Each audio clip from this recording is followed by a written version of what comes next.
ध्यान रखिए, question number पढ़ा रहा हूं मैं, एक्सरसाइज 8.9.1 का क्वेश्चन नंबर 9, राइट।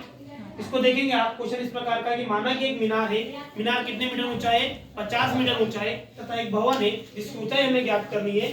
यहाँ से अगर मैं देखूंगा कि मीनार के पाद बिंदु से मैं अगर भवन के शिखर को देखता हूँ तो कोण कितने डिग्री का बन रहा है आपका, 30 डिग्री का बन रहा है। और अगर मैं भवन के पाद बिंदु से शिखर को देखता हूँ तो कोण बन रहा है मेरा 60 डिग्री।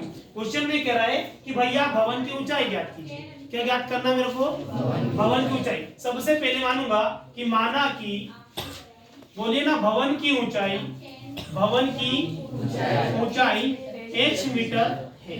आ रही बात समझ में, आ गई। सबसे मैंने मान लिया कि भवन की ऊंचाई कितने मीटर है, h मीटर है। यहाँ से अगर मैं मानता हूँ आपको कि एंगल B व एंगल C बराबर कितने degree, 90 degree. Yes no, angle B व एंगल C कितने डिग्री हो जाएगा आपका, 90 डिग्री। सबसे पहले मैं लेता हूँ त्रिभुज ABC में, किसकी बात करूंगा, त्रिभुज ABC में। त्रिभुज ABC की जब मैं बात करूंगा तो यहाँ को आपको लग जाएगा एंगल B कितने डिग्री का बन रहा है, 90। नहीं, इसकी नहीं बात कर रहा हूँ, इसको छोड़ो, इस लाइन को, इस लाइन को आप कुछ समय के लिए भूल जाओ। त्रिभुज ABC की बात कर रहा हूँ। एंगल B बराबर कितने डिग्री का, 90 डिग्री का। बात समझ में आ गई। वही तरीका याद करना है, वो ऊपर दिया है वो नीचे, कुछ भी कर लो, दोनों तरफ लगा सकते हैं। बात समझ में आ रही है कि नहीं आ रही है। क्या बोलेंगे, टेन थीटा, टेन थीटा बराबर क्या होता है, बोलो ना भाई, लंब बटा आधार। थीटा का मान बोलो, त्रिभुज ABC में थीटा का मान कितना, 60 डिग्री। कितना डिग्री, 60 डिग्री। अगर त्रिभुज ABC का एक छोटा सा चित्र मैं आपके सामने बनाऊं तो कुछ इस प्रकार का बनेगा। आ रही बात समझ में कि नहीं आ रही है। ये मेरा बन जाएगा B, ये मेरा बन जाएगा A, ये मेरा बन जाएगा C। यहाँ बनने वाला कोण कितने डिग्री का, 60 डिग्री का। और ये एंगल B कितने डिग्री का बन रहा है इसमें, 90 डिग्री का। बात समझ में आ रही। त्रिभुज ABC की बात कर रहा हूँ। tan थीटा बराबर क्या जाएगा, लंब बटा आधार।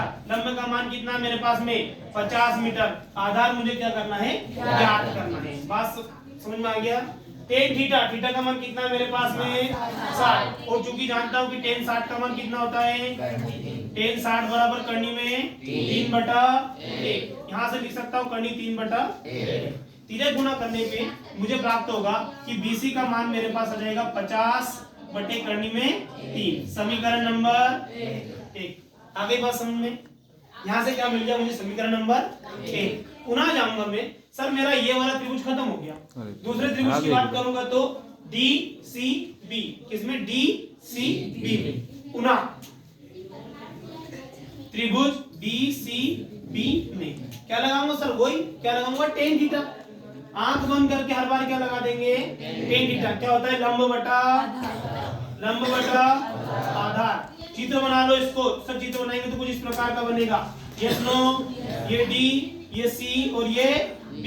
ये कितने डिग्री का बन रहा है, 90 का। और B कितना बन जाएगा, 30 का। आ रही बेटा बात समझ में। लंब बटा आधार, लंब का मान तो सर क्या माना, h मीटर। और tan थीटा का मान बोलो ना, थीटा कितना, 30 डिग्री बराबर लंब कितना बेटा, h मीटर बटे आधार कितना, सर BC आधार है मेरा। और आधार का वैल्यू अभी निकाला मैंने, 50 बटे करनी में 3। इसको उलट करूंगा तो क्या जाएगा मेरा, करनी 3/50 बराबर करनी 3 का मान बोलो, 1/करनी 3। इधर गुणा करूंगा तो क्या जाएगा, 50 बराबर 3। h भी तो आएगा ऊपर। आ रही बात समझ की नहीं आ रही है, खुला 3h। आ रही बेटा बात समझ में। वैल्यू किसकी चाहिए सर आपको, h की। तो कर 3 कैसा लिखा हुआ है यहाँ पर, पुणे में लिखा, तो कहाँ जाएगा, भाग में जाएगा, 50/3। ये कैसा हो गया, h बराबर 50/3, मतलब 50 में किसका भाग दे रहे हैं अपन, 3 का भाग दे रहे हैं। जब इसका भाग देंगे तो आपका आंसर आ जाएगा, 50 में भाग देके देख लो 3 का, तो 3 एकम्मा 3, बचे कितने 2, ऊपर से उतारनी 0, 3 छंग बचे कितने 2। इसको लिखने का तरीका क्या, सबसे पहले किसको लिखेंगे, शेषफल को 2 बटे क्या लेंगे, भाग में 3, और आगे लिखेंगे 16 मीटर। That's over answer. ये क्या रहा मेरा उत्तर।